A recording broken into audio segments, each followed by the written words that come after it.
6 अप्रैल 2025 के दिन अनीता देवी नाम की एक महिला यूपी के अलीगढ़ से अपने घर से ये कहकर चली जाती है कि वो अपने दामाद की केयर करने के लिए उसके घर जा रही है। जैसे ही वो दामाद की केयर करने के लिए उसके रूम में एंटर होती है, तब उसका दामाद उसे कहता है कि मैं तो ठीक हूँ, लेकिन प्लीज आप मेरे साथ इसी कमरे में मेरे साथ रुक जाइए। और अनीता देवी उसकी बात को स्वीकार कर लेती है और उसके साथ रूम में रह लेती है। रात को वो घर वापस नहीं जाती है, लेकिन घर वालों का जब कॉल आता है तो वो कहती है कि उसकी दामाद की तबीयत थोड़ी ज़्यादा ख़राब है, जिसकी वजह से वो घर नहीं आ पाएगी। और घर वाले उसकी बात को मान लेते हैं। लेकिन अनीता देवी और राहुल नाम का ये लड़का पिछले 5 दिन से, यानी कि लगातार 5 रातों तक एक ही कमरे में एक ही साथ और एक ही बेड पर एक साथ रहते हैं और प्यार का वो नंगा नाच नचाते हैं और एक साथ उन सारी गंदे कामों को अंजाम देते हैं। आइए दोस्तों, जानते हैं इस पूरी कहानी में विस्तार से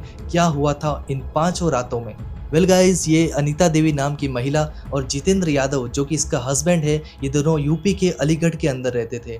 जितेंद्र यादव नाम का ये व्यक्ति बेंगलोर की एक आईटी कंपनी में सहायक कर्मचारी के रूप में काम करता था।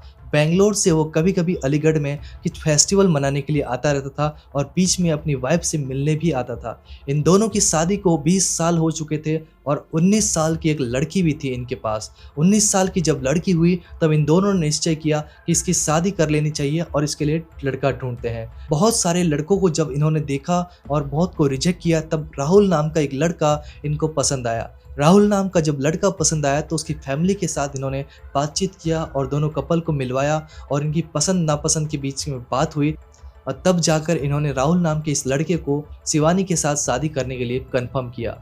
राहुल के साथ उसकी नवंबर 2024 में सगाई कर दी जाती है। सगाई करने के एक दिन बाद राहुल के द्वारा उसके ससुर के सामने एक डिमांड रखी जाती है कि उसे एक एंड्रॉयड फ़ोन दिया जाए ताकि वो दोनों फैमिली के साथ कांटेक्ट में रह सके। लेकिन जितेंद्र को क्या पता था कि ये एंड्रॉयड फ़ोन ही उसकी लाइफ को बर्बाद करेगा और आगे जाकर एक ऐसी घटना को अंजाम देगा जिस घटना के बारे में किसी ने सोचा भी नहीं होगा। जैसे ही एंड्रॉयड फ़ोन घर में आता है, उसके दूसरे दिन से ही राहुल शिवानी से बात करने के लिए उसके घर में कॉल करना स्टार्ट करता है। राहुल जब भी कॉल लगाता, अनीता यादव ही उस कॉल को पिक करती। शिवानी से ज़्यादा अनीता यादव कॉल को पिक करती थी। 100 में से 70 बार अनीता यादव ही उसके कॉल को पिक करती थी। एक समय तो ऐसा आ गया था जब राहुल से ज़्यादा अनीता यादव की बात होती थी राहुल से। शिवानी तो कभी कभी कॉल को पिक किया करती थी और थोड़ी बहुत बातचीत हुआ करती थी। राहुल और अनीता यादव यानी कि राहुल की सास के बीच में रातों रात घंटों घंटों बातचीत हुआ करती थी और कभी कभी तो पूरी रात फोन चलता था। अब इन दोनों की ये दोस्ती, यारी और प्रेम कहानी केवल फोन तक ही सीमित थी। ये दोनों एक दूसरे से मिल नहीं पा रहे थे और दो जिस्मों का मिलन नहीं हो पा रहा था। तब इन दोनों ने एक तरकीब सोची और इस कहानी को एक नया अंजाम दिया। राहुल नाम का ये व्यक्ति अलीगढ़ का ही रहने वाला था। इसकी ऑलरेडी इस रिलेशनशिप से पहले एक गर्लफ्रेंड थी जिसके साथ उसका ब्रेकअप हो गया था। अब राहुल ने अपने बीमार होने का नाटक किया और अनीता यादव के घर फ़ोन लगाया और उसे कहा कि कोई भी एक जन मेरी केयर करने के लिए मेरे घर आ जाओ। और जैसे ही अनीता यादव को कॉल मिलता है, वो अपने पति जितेंद्र से इसके बारे में बताती है कि शिवानी और हम दोनों में से किसी एक को राहुल की केयर करने के लिए उसके घर जाना चाहिए। तब शिवानी की अभी शादी हुई ही नहीं थी, इसलिए अनीता यादव खुद वहाँ पर जाने की बात कहती है राहुल की केयर करने के लिए। जितेंद्र इस बात को मान लेते हैं। दूसरे ही दिन अनीता यादव अपने घर से निकल जाती है अपने दामाद की केयर करने के लिए।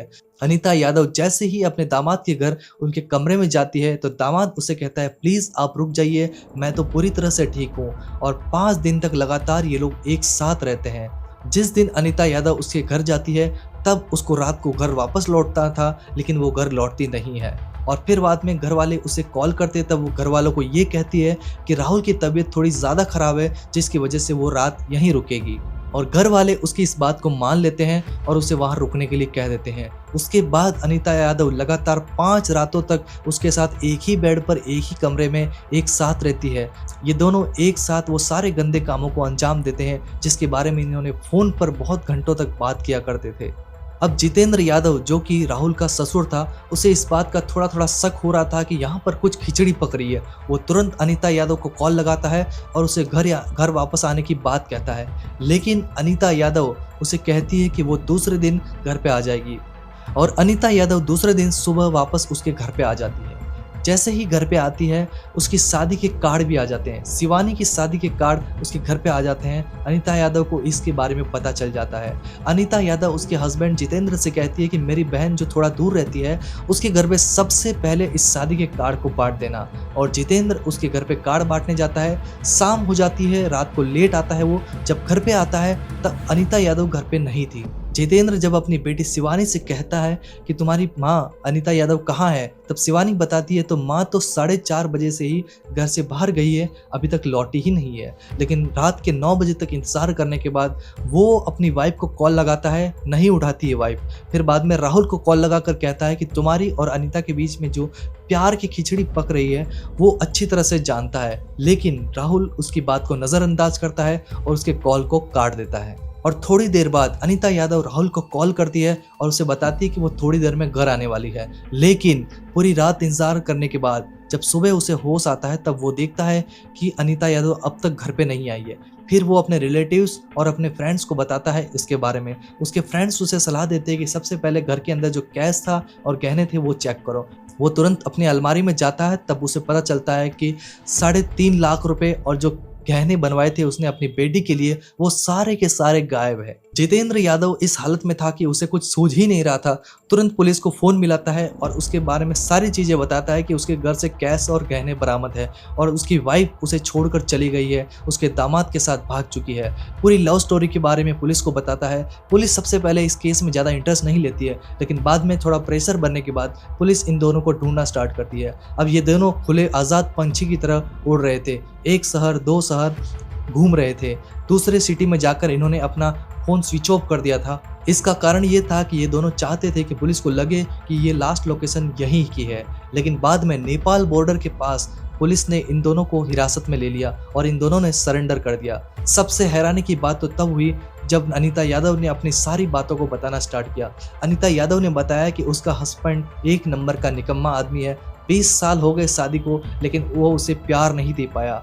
खर्चे के लिए मात्र महीने के 1500 रुपये देता था, जिससे उसका गुजारा भी नहीं हो पाता था। मात्र 1500 रुपये की रकम से उसे ज़रूरत की सारी चीज़ें लेनी पड़ती थी। प्यार तो उसे कभी नसीब ही नहीं हुआ था, कभी उसने नए कपड़े देखे ही नहीं थे, जिससे उसका जीवन पूरी तरह से नर्क बन गया था। उसे ज़्यादा कहती थी तो उससे मारपीट करता था, गाली गलौज करता था और कई प्रकार की धमकियाँ भी देता था। दामाद के साथ प्यार का शक करता था, जिसके चलते इन लोगों ने ये कदम उठाया था। आज की स्टोरी में दोस्तों इतना ही, लेकिन अगली स्टोरी में मिलते हैं। धन्यवाद।